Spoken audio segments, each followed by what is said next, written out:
Hey, what's up, guys, and welcome back to another Real Madrid review. Sevilla nil, Real Madrid 2.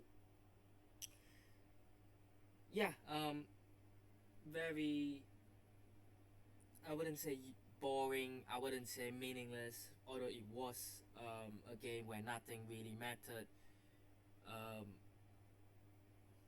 but yeah, just to end off the away um, game seasons, just to end off the away um, games really with a win, and it wasn't even a pretty win, to be honest. So yeah, it summarizes the season as a whole. Even towards the end, even against a nine-man Sevilla, you can't win convincingly. It's not a pretty win. It's nothing to be proud of. It's nothing to show for.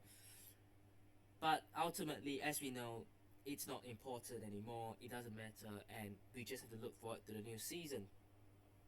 And it's about sending off players. It's about sending off Carlo Ancelotti, and it's about embracing the new players, Xabi Alonso, when they eventually come in. But yeah, to end off strongly makes it worse because imagine we actually had beaten Barcelona, and we're not gonna go back to the past. We're not gonna go and rewind the past. We're just gonna talk about the present and the future because it's what that matters the most.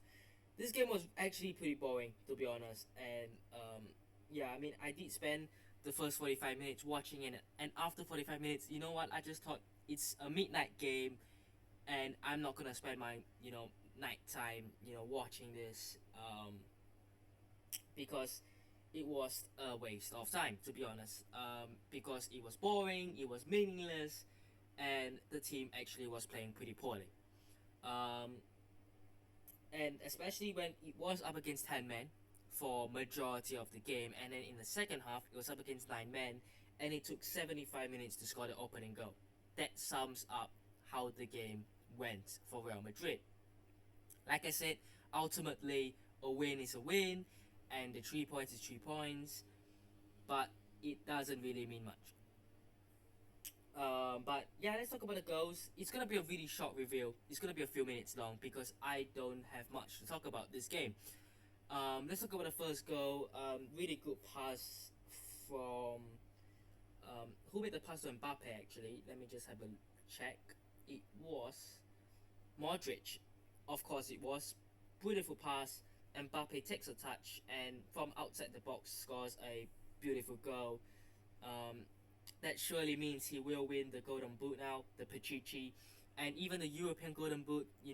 That point system thing. I think he is capable of getting that done. Obviously, he has currently got 29 goals in the league. Lewandowski has 25. He's not going to catch him. Lewandowski is not going to score 4 or more goals, so that means Mbappe has that Golden Boot secured, pretty much.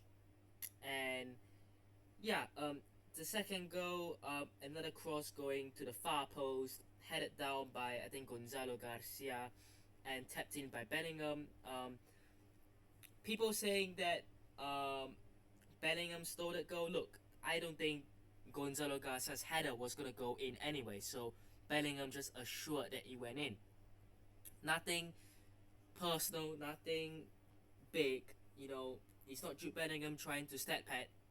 It's just him making sure that that was a goal. And I don't think Gonzalo Garcia minds that.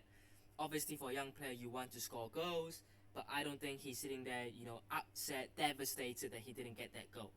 I think he wants to score goals for a youngster, of course, but he knows that if he continues developing well, continues, working hard and gets the opportunity under Xabi Alonso next season, he might get opportunities to play, more opportunities to play, and he might deliver some goals.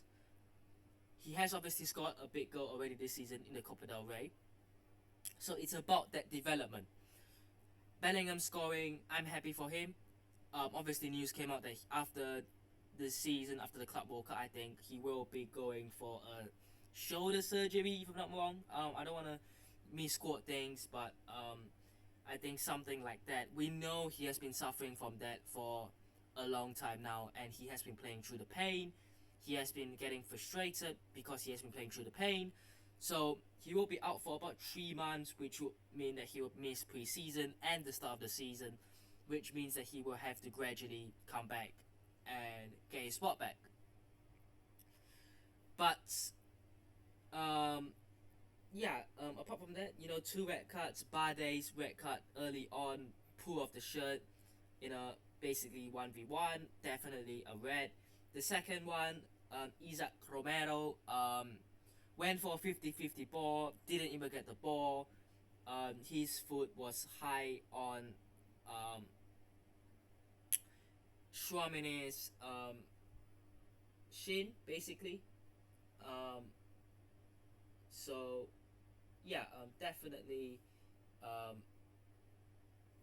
both red cards, and that's not me being biased. I think they won 50-50. It wasn't like he got the ball, but accidentally or unintentionally clattered the player. It really was full blown red cards, full blown bad tackles.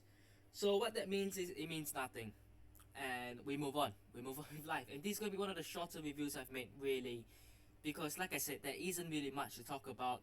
This game is really pretty pointless, and it didn't really mean much anyways. If we had lost this game, we would have just done the same. Really, it really would have been not much going on. But I hope you guys have enjoyed today's review. Hit the like button if you did, subscribe to channels on already, and I'll see you guys in the next one. Peace.